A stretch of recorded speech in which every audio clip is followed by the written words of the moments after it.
हरे कृष्णा। सभी भक्तों का हार्दिक स्वागत है आज के इस प्रातःकालीन भगवद गीता क्लास में। तो हमने कल 7वां अध्याय का अध्ययन करना प्रारंभ किया, जिसमें हम लोग भगवान की शक्ति के बारे में पढ़ते हैं।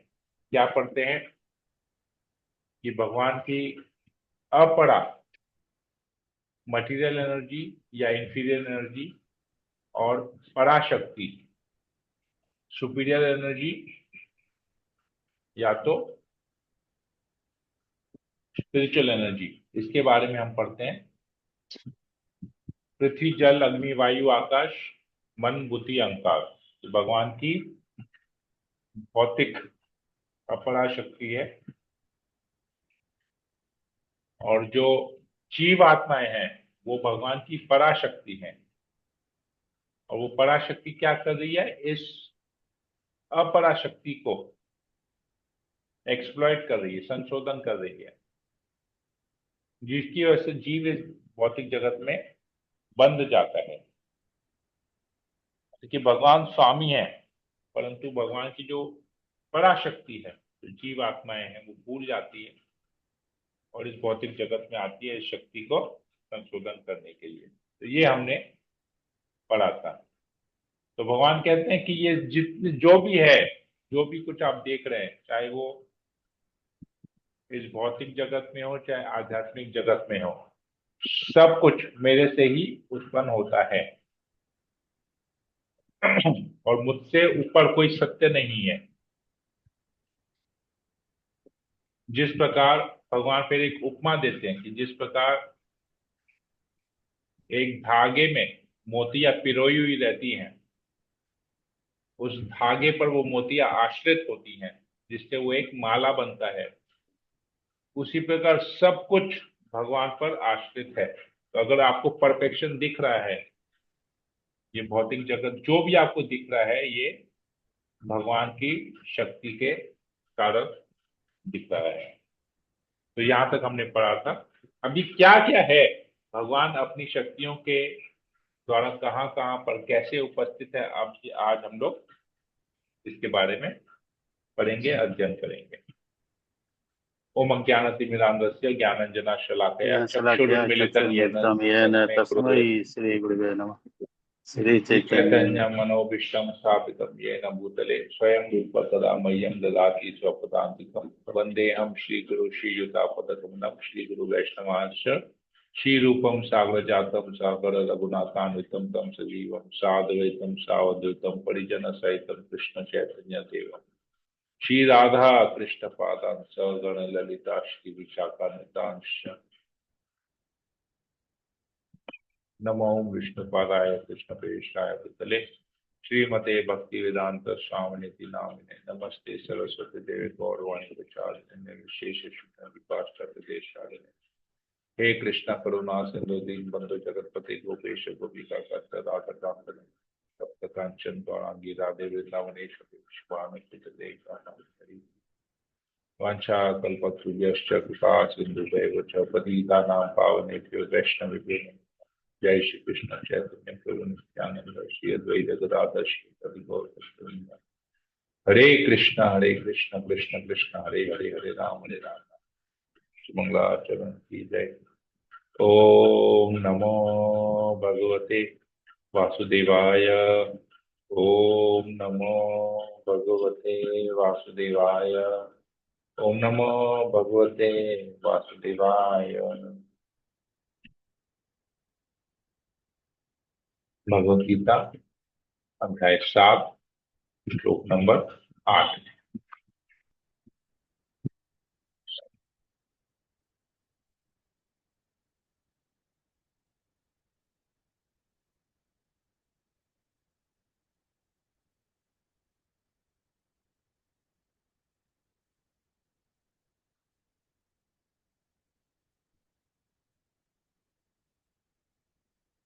भगवान कहते हैं रसोहम अपसु, मतलब जल में। भगवान कहते हैं मैं जल का स्वाद हूं। हे कुंती पुत्र, मैं जल का स्वाद हूं, सूर्य तथा चंद्रमा का प्रकाश हूँ, वैदिक मंत्रों में ओंकार हूँ, आकाश में ध्वनि हूँ तथा मनुष्य में सामर्थ्य हूँ।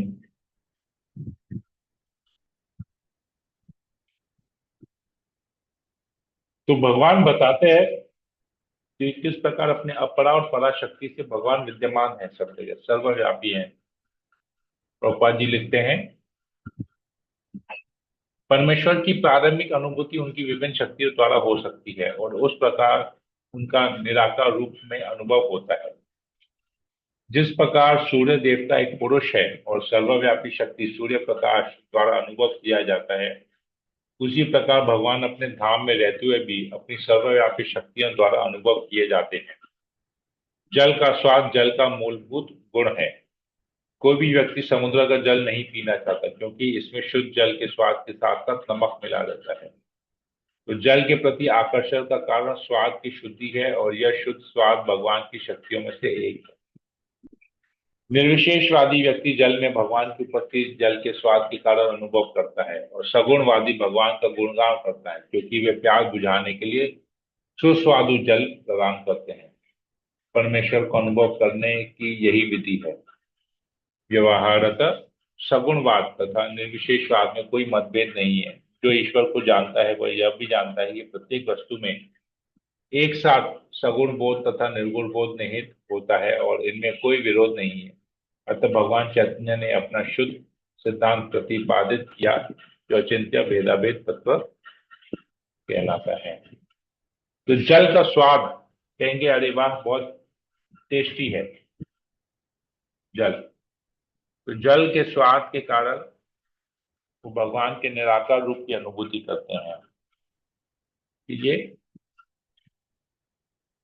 आया है। और परंतु जो सगुणवादी है, जो भगवान के साकार रूप को जानते हैं, वो कहते हैं भगवान की कृपा से ये जल कितना स्वादिष्ट हुआ है।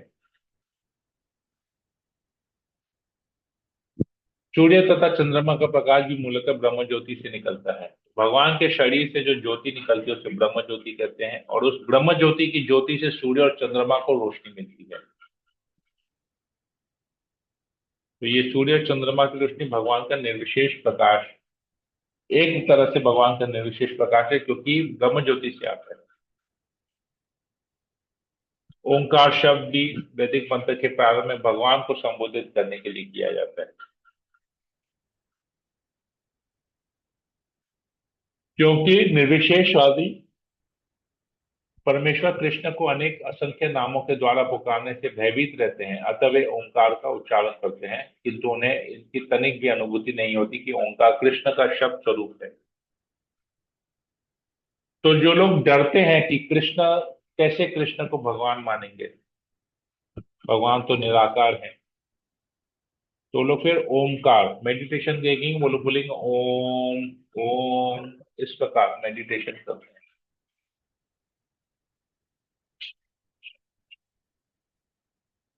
ये ज्यादा आप देखेंगे जो शिव जी के भक्त होते हैं वो लोग ओम के ऊपर ध्यान करते हैं क्योंकि उन्हें लगता है कि सब कुछ निराकार है, निराकार ब्रह्म है और ओम उस ब्रह्म को संबोधित करने का मंत्र है।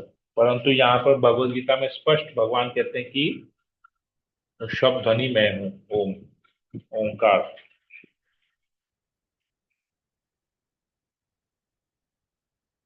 तो जो इसको, इस ज्ञान को नहीं जानते वो मोहग्रस्त होते हैं। जो ये नहीं जानते कि ओम एक्चुअली में भगवान को संबोधित करता है, भगवान के साकार रूप को, कृष्ण को। तो प्रभुपाद जी यहाँ लिखते हैं कि वो लोग मोहग्रस्त रहते हैं, उनको मुक्ति का ज्ञान नहीं रहता, वो बंधन में, अज्ञान के बंधन में फंसे रहते हैं। तो भगवान कहते हैं मैं पृथ्वी की आद, सुगंध और अग्नि की ऊष्मा हूं। तो मिट्टी में से जो खुशबू आती है वो भगवान है, भगवान की शक्ति है। भगवान अपनी शक्ति के द्वारा वहां पर है। अग्नि की ऊष्मा, अग्नि से जो हीट और लाइट निकलती है, भगवान, मैं समस्त जीवों का जीवन तथा तपस्वियों का तप। तो ये जो जीव आत्माएं हैं, ये जो जीवन जी रहे हैं, उसका आधार मैं हूं। जो तपस्वी तप करते हैं, वो तपस्या भी अल्टीमेटली मैं ही हूं। भगवान कहते हैं भोक्ता राम यज्ञ तपस्याम, सब तपस्याओं का भोक्ता मैं हूं।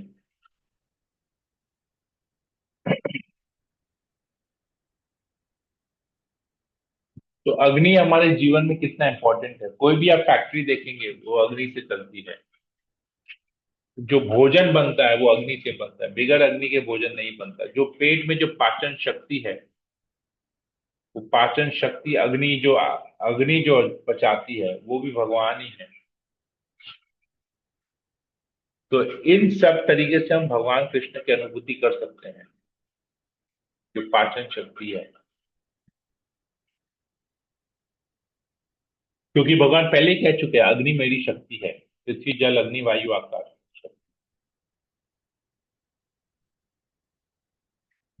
बीजम माम सर्वभूतानाम, भगवान कहते हैं बीजम माम, मैं सब जीवों का बीज प्रदान करने वाला पिता हूं।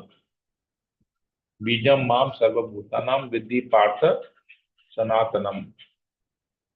बुद्धि मतामस्मि। तेजस तेज तेजस तेजस्वी नाम हम। तो ये जान लो कि मैं ही समस्त जीवों का आदि बीज हूं। बीजम माम सर्वभूतानाम, सारे जितने भी जीव हैं, जितनी भी लिविंग एंटिटीज है, पेड़ हो गए, पौधे हो गए, जितनी भी योनियां हैं, सबका बीज देने वाला पिता मैं हूं, आदि बीज। बुद्धिर बुद्धि बुद्धिर बुद्धि ताम बुद्धिर बुद्धि मताम अस्मि। मैं जो बुद्धिमानों का बुद्धि मैं ही हूं, भगवान कहते हैं। जो उनका मत है, कहते हैं ना, अकॉर्डिंग टू माय ओपिनियन, मेरा मत यही है। तो जो बुद्धिमान व्यक्ति इस शब्द को यूज करते हैं, मेरा मत, मेरे अनुसार, according to my opinion, in my opinion, मेरे हिसाब से। तो ये जो भी बुद्धि आती है, ये भगवान की शक्ति है। नहीं तो वो मेरे हिसाब से कोई बोल ही नहीं पाएगा, अकॉर्डिंग टू मी। नहीं, भगवान बुद्धिमानों की बुद्धि है। जितने भी तेजस्वी पुरुष हैं, उसका तेज भी भगवान है। कहता हूं, तेजस्वियों के तेजस से तेजस्वी नाम अहम।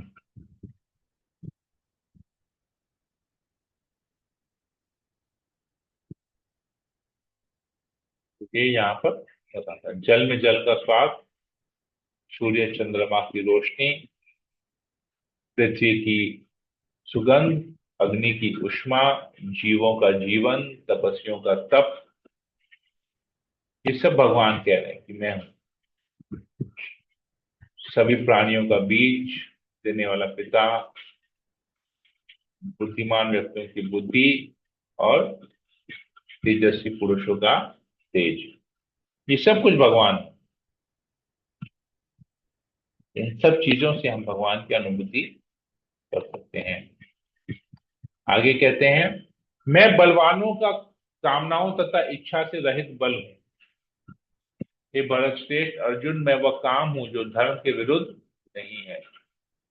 बलम बलवताम चाहम, तो जो बलशाली व्यक्ति हैं, जो बलवान व्यक्ति हैं, उनका बल मैं हूं।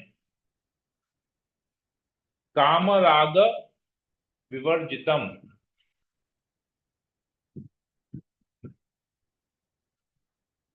जो कामनाओं तथा इच्छा से रहित है। मतलब वो बल जो अपनी इच्छा पूर्ति करने के लिए नहीं, बल्कि दूसरी की सेवा में जो बल लगता है। जैसे रावण बहुत बलशाली था, परंतु वह कामी था, भोग करना चाहता था वो। हिरण्यकशिपु बहुत बलशाली था, वो भी भोग करना चाहता था। अर्जुन भी बहुत बलशाली था, परंतु उसने अपने बल को कृष्ण की सेवा में लगाया। हनुमान भी बहुत बलशाली थे, हनुमान ने भी अपने बल को कृष्ण की सेवा में, भगवान रामचंद्र की सेवा में लगाया। तो इस प्रकार जो काम रहित, इच्छा रहित जो बल होता है, वो, उस बल को भगवान की शक्ति माना जाता है। जो अपने भोग के लिए करता है वो भगवान की शक्ति नहीं। तो आज अगर हम कहेंगे कि मेरे पास इतना धन है, मेरे पास इतनी बुद्धि है, मेरे पास इतना ताकत है, अगर वो उस ताकत को, उस, और जो कुछ दे रहे हैं भगवान ही हमको दे रहे हैं, नहीं, अगर उस ताकत को, बल को, धन को, बुद्धि को अगर हम भगवान की सेवा में नहीं लगाते हैं, तो ये इसका मतलब वो भगवान के विरुद्ध है। भगवान उसको चीज को अपना नहीं कह रहे हैं। जो चीज भगवान की सेवा में लगती है, भगवान उसको स्वीकृत करते हैं। वो एज पर प्रिंसिपल्स, धार्मिक प्रिंसिपल, धर्म के नियमों के अनुसार जो होता है। इसी प्रकार भगवान कहते हैं मैं वह काम हूं जो धर्म के विरुद्ध नहीं है। मतलब जो सेक्स लाइफ है, जो धर्म के विरुद्ध नहीं है। धर्म के विरुद्ध सेक्स लाइफ क्या बोलते हैं? जो पति और पत्नी में होता है। तो इसलिए विवाह कहा जाता है, विवाह संस्कार कहा जाता है उसे। वो एक संस्कार है, वो धर्म पर आधारित है विवाह।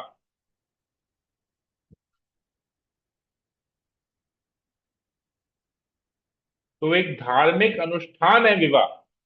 तो जब वो धार्मिक अनुष्ठान, विवाह हो जाने के बाद जब स्त्री और पुरुष का संग होता है, तो वो भगवान कहते हैं वो मैं हूं।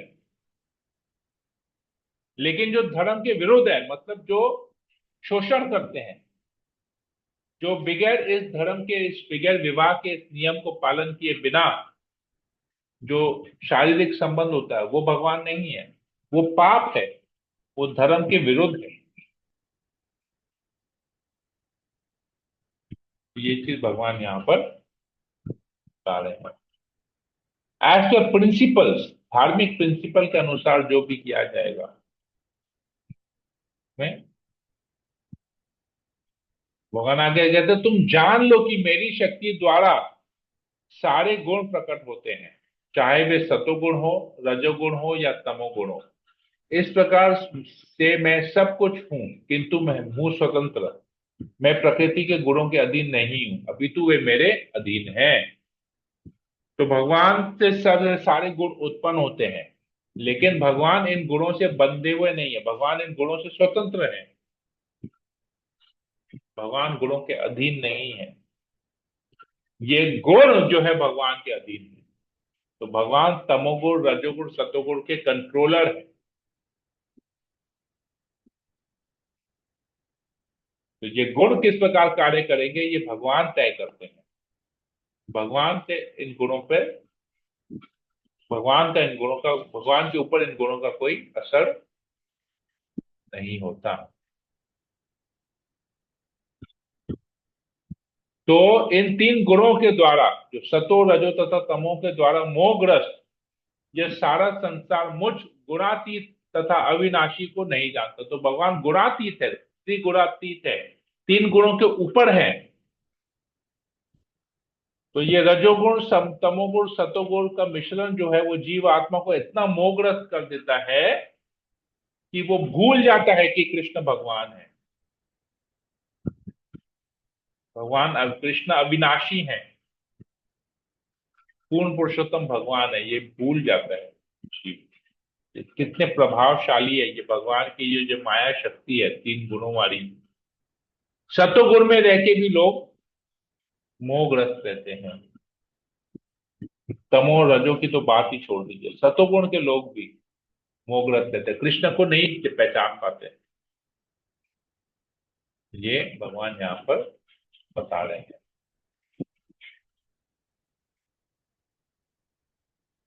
हरे कृष्णा।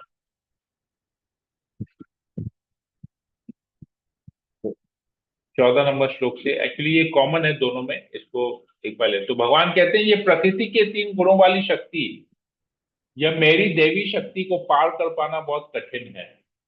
जो रजोगुण, तमोगुण, सतोगुण, ये जो 3 गुण वाली जो मेरी दैवी शक्ति है, इसे पार कर जाना बहुत कठिन है। भगवान कहते हैं परंतु जो मेरे शरणागत हो जाते हैं वे सरलता से इसे पार कर जाते हैं। तो प्रभुपाद जी बहुत एक सुंदर उपमा देके, सुंदर उदाहरण देके इसके बारे में बताते हैं।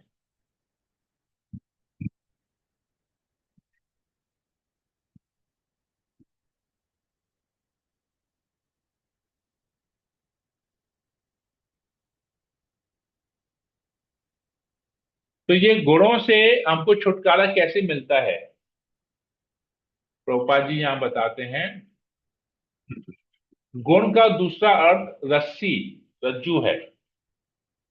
इससे यह समझना चाहिए कि बद्ध जीव मोह रूपी रस्सी से जकड़ा हुआ है। यदि मनुष्य के हाथ पैर बांध दिए जाते हैं तो वो अपने को छुड़ा नहीं सकता। उसकी सहायता के लिए कोई ऐसा व्यक्ति चाहिए जो बंधा न हो, क्योंकि एक बंधा हुआ व्यक्ति दूसरे बंधे व्यक्ति की सहायता नहीं कर सकता। अतः रक्षक को मुक्त होना चाहिए। अतः केवल कृष्ण या उनके प्रामाणिक प्रतिनिधि गुरु ही बद्ध जीव को छुड़ा सकते हैं। बिना ऐसी उत्कृष्ट सहायता के भव बंधन से छुटकारा नहीं मिल सकता। भक्ति या कृष्ण भावनामृत इस प्रकार के छुटकारे में सहायक हो सकता है। कृष्ण माया के अधीश्वर होने के नाते इस दुर्लंघ्य शक्ति को आदेश दे सकते हैं कि बद्ध जीव को छोड़ दें। वे शरणागत जीव पर अहेतु की कृपा या वात्सल्यवश ही जीव को मुक्त किए जाने का आदेश देते हैं, क्योंकि जीव मूलतः भगवान का प्रिय पुत्र है।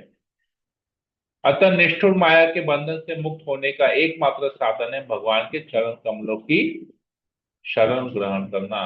तो बद्ध जीव को दूसरा बद्ध जीव नहीं छुड़ा सकता है। उसको छुड़ाने के लिए एक मुक्त जीव की जरूरत है। तो जो गुरु है, जो भगवान के प्रतिनिधि है, वो मुक्त जीव है। तो वही हमको इस भौतिक बंधन से छुटकारा दिला सकते हैं। जो भौतिक बंधन, जो 3 गुणों का जो बंधन है, उससे हमको छुटकारा दिला सकते हैं। तो कहते हैं ये भव सागर है, महान भव सागर है, जिसको पार करना बहुत कठिन है। परंतु जब कोई कृष्ण के प्रति शरणागत होता है तो ये जो विशाल भव सागर है, ये गौ खुर के समान हो जाता है। गौ खुर मतलब एक गाय के बछड़े का जो पैर रखता है, जो जितना गड्ढा होता है वहां पर कितना सा पानी रहता है। तो इतना महान भव सागर जिसका हम अंत भी नहीं देख पाते, वो एक छोटे गौखुर के समान हो जाता है, जिसको हम तुरंत लांग जाएंगे। तो ये उपमा यहाँ पर प्रोपाद जी देते हैं। प्रोपाद जी लिखते हैं फलस्वरूप प्रकृति के चंगुल से उसका छूट पाना अत्यंत कठिन है, भले ही प्रकृति अपरा शक्ति क्यों ना हो, क्योंकि भौतिक शक्ति परम इच्छा द्वारा संचालित होती है। जिसे लांग जाना, जिसे लांग पाना जीव के लिए कठिन है।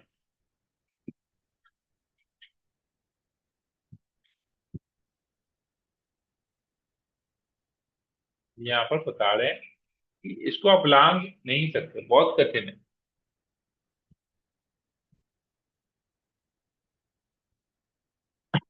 परंतु जो ही भगवान के प्रति शरणागत होते हैं, ये गौखुर के साइज में हो जाता है, जिसे तुरंत हम लोग पार कर जाएंगे। हरे कृष्णा। तो यहीं तक ही रखते हैं, समय भी हो गया है। किसी भक्त को कोई प्रश्न हो पूछ सकते हैं यहाँ पर। हरे कृष्ण प्रभु जी। हरे कृष्णा। यस माता जी। प्रभु जी, not with the text, not with regard to the lesson, आपके पास क्या एक इंग्लिश की भगवत गीता है? मैं I just have Bengali Bhagavad Gita with me right now. 1-2 दिन समय देंगे तो मैं इंग्लिश मंगवा दूंगा। जी प्रभु जी, एक मंगवा दीजिए। ठीक है, मैं मंगवा देता हूँ। और किसी को कुछ पूछना है? नो प्रभु। हरे हरे कृष्णा। कृष्णा प्रभु जी, Clear it दंडवत is. प्रणाम। प्रभु जी, हरे कृष्णा। मुझे बहुत क्लियर था। राजू प्रभु बताइए। हाँ, बोल रहे हैं कि इस सारा सारांश ये हुआ कि प्रभु जी हम लोग को भगवान के शरणागत होना पड़ेगा। यस, अच्छा, ये शरणागत होने के लिए प्रभु जी सबसे इजी वे क्या है? मैंने ऐसा क्या किया जाए जिससे तुरंत शरणागत प्राप्त हो जाए? आपको तुरंत शरणागति प्राप्त हो जाए ना, जी। आपको शरणागत होना पड़ेगा। अभी शरणागति में आपके बहाने नहीं चलेंगे कि हमारा बहुत सारा काम है, बहुत सारा ये है, बहुत सारा वो है, हम क्लास नहीं अटेंड कर पा रहे हैं, 16 माला जप नहीं कर पा रहे हैं, तो ये सब तो शरणागति में बाधा है। शरणागति का मतलब है जो गुरु ने हमको आदेश दिया है, जो प्रभुपाद जी हमारे लिए इंस्ट्रक्शन छोड़ के गए हैं, पहले सुबह उठ के पहले उस इंस्ट्रक्शन को फॉलो करना, उसके बाद बाकी दुनिया भर का काम। यस। तो this is the first level. शरणागति का प्रथम सीढ़ी यही है कि जो गुरु ने कहा है हमको पहले वो करना है, दुनिया जो कहती है वो बाद में, हम जो चाहते हैं वो बाद में, पहले गुरु क्या चाहते हैं, पहले वो फर्स्ट, जो गुरु चाहेंगे हम पहले वो करेंगे। यस प्रभु। तो ये शरणागति का फर्स्ट लेवल है। भगवान शरणागति का प्रोसेस बताते हैं। तद विधि प्रणिपातेन परिप्रश्नेन सेवया उपदेक्षन्ति ते ज्ञानं ज्ञानेन तत्त्वदर्शिना 4.34 हम पढ़ चुके हैं इसको। गुरु के प्रति शरणागत हो, गुरु की सेवा करो, गुरु की आज्ञा का पालन करो, गुरु को खुशी करो, जो गुरु चाहते हैं वो करो। ठीक है प्रभु, यही करेंगे। ठीक है, ये शरणागति है। बोलेंगे गुरु की जरूरत नहीं है, हम तो कृष्ण के प्रति शरणागत है, हमारे कण कण में रोम रोम में कृष्ण बसे हुए हैं, हमको किसी चीज की जरूरत नहीं है। तो जब रोम रोम में कण कण में कृष्ण बसे हुए हैं, किसी चीज की जरूरत नहीं है, तो फिर आप काम क्यों कर रहे हैं, आप खाना क्यों खा रहे हैं, आप परिवार क्यों पालन कर रहे हैं? रोम रोम में कृष्ण है, बात खत्म हो गया। और किसी चीज की जरूरत नहीं है तो कोई भी चीज की जरूरत मत रखिए फिर। ये समझना पड़ेगा। बहुत लोग बहुत डायलॉग देते हैं, परंतु प्रैक्टिकली वो प्रैक्टिकल होना पड़ेगा। डायलॉग बाजी से खाली काम नहीं चलेगा। ठीक बोले तो। हरे कृष्णा। और किसी को कुछ पूछना है? नहीं? ठीक है, तो हम सेशन को यही एंड करते हैं। हरे कृष्णा कृष्ण कृष्ण हरे हरे, हरे राम राम राम हरे हरे। वाचा कल्पतरुभ्यश्च कृपा सिन्धुभ्यश्च पतितानां पावनेभ्यो वैष्णवेभ्यो नमो नमः। समेत भक्तवृंद की जय, श्रील प्रभुपाद की जय, भगवत गीता की जय। हरे कृष्णा।